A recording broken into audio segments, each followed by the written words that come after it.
मैं एक 25 साल की लड़की हूँ जिसने अपने जीवन में बहुत कुछ सहा है। जब मैं कॉलेज में थी, मेरी माँ की दिल के दौरे से मृत्यु हो गई थी। उस समय मैंने ऑनलाइन एक दोस्त बनाया जो जल्दी ही मेरा सबसे अच्छा दोस्त बन गया। एक दिन मैंने उससे एक लड़के के बारे में बात की जिसे मैं पसंद करती थी। तब उसे एहसास हुआ कि वह मुझसे प्यार करता है और मुझे छोड़ नहीं सकता। उसने मुझे प्रपोज किया, लेकिन मैं उसके प्रति किसी रोमांटिक भावना से जुड़ी नहीं थी। उसके प्रति मेरा आकर्षण नहीं था। उसने मेरी ना को स्वीकार नहीं किया और हर हफ्ते मुझसे मिलने के लिए आने लगा। वह मेरे शहर से 5 घंटे की दूरी पर रहता था, फिर भी बिना किसी नागा के हर हफ्ते मुझसे मिलने आता। धीरे धीरे वह मुझसे मिलने के दौरान अपनी भावनाओं को प्रकट करने लगा। मेरे कॉलेज के बाहर खड़े होकर वह घंटों मेरा इंतजार करता और मेरे दोस्तों के साथ भी अच्छे से पेश आता। मेरे दोस्त भी पूछने लगे कि क्यों मैं उसे मना कर रही हूँ, जबकि वह इतना अच्छा लड़का है। वह बुद्धिमान, विचारशील और परिपक्व था। उसके माता-पिता इस दुनिया में नहीं थे और वह अपने दादी और भाई का ख्याल रखता था। एक बार मैंने उससे साफ कह दिया कि वह मुझे मनाने की कोशिश बंद कर दे, लेकिन उसके चेहरे की भावनाएं उस दिन मुझे मेट्रो स्टेशन के एस्केलेटर पर छोड़कर गई थी। 5 महीने बीत गए और मैंने उसके प्रति अपने दिल में बदलाव महसूस किया। उसके परिपक्वता और समझदारी ने मुझे उसकी ओर आकर्षित कर दिया। आखिरकार मैंने उसे हाँ कह दिया और 1 साल बाद हमने शादी कर ली। शादी सादे समारोह में हुई, जिसमें मैं अपने दोस्तों को भी बुला नहीं पाई।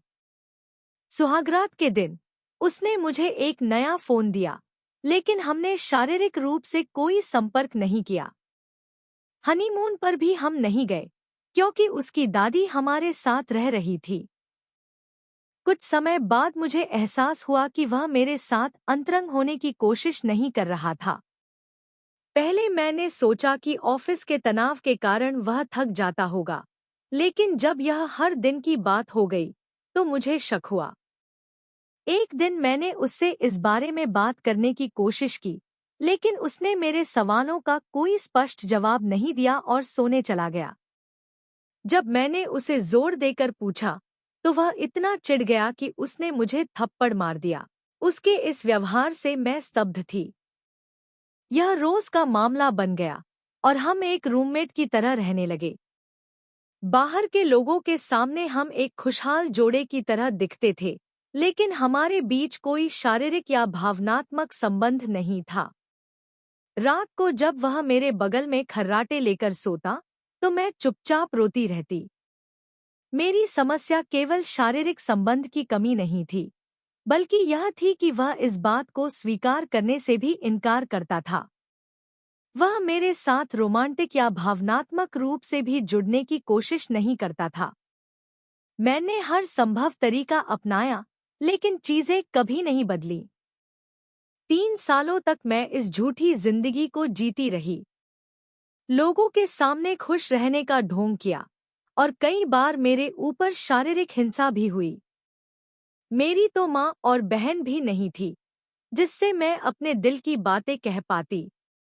मैंने कई बार सोचा कि मैं अपने पिता के पास लौट जाऊं, लेकिन मुझे डर था कि पापा क्या करेंगे। मैंने 3 साल बाद आखिरकार अपने आत्मसम्मान के लिए अपने पति से दूर जाने का फैसला किया।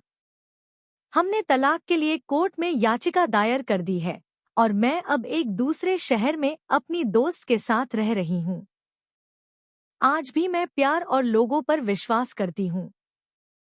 मैंने अपने जीवन में इससे भी बुरे हालात का सामना किया है और मुझे पता है कि मैं इससे भी उबर जाऊंगी।